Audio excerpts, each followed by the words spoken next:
Romance movies have a way of sweeping us off our feet, don't they? I'm talking about those films that leave you feeling all the feels, like The Notebook, La La Land, and Titanic.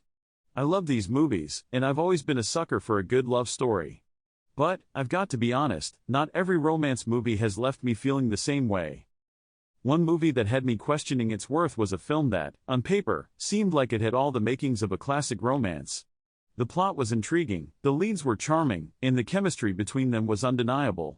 But, as I watched it, I couldn't shake off the feeling that something was off. The characters felt a bit one-dimensional, and the plot twists were predictable. I think what really got me was how it relied on every romance cliché in the book. The romance genre has come a long way in terms of representation and depth, and I think that's part of why I was so disappointed. I mean, think about it, we've got movies like Crazy Rich Asians and To All the Boys I've Loved Before that are pushing boundaries and offering fresh perspectives.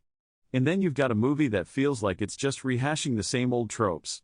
It's like, I get it, romance movies are supposed to be cheesy and fun, but when it feels like they're not even trying to be original, that's when I start to lose interest.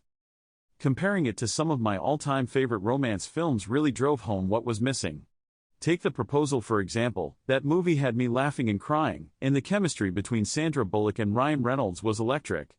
Or 10 Things I Hate About You, which is basically the ultimate rom-com. These movies have become classics because they got it right, the characters were complex, the dialogue was witty, and the romance was sweet but not over the top. So, what was the moment of truth for me? It was when I realized that, despite its flaws, the movie did have some redeeming qualities. There were moments of genuine sweetness, and the leads did have a certain spark. But, in the end, it wasn't enough to save the movie from feeling like a letdown. I'd say it's worth watching if you're a die-hard romance fan, but don't go into it with high expectations.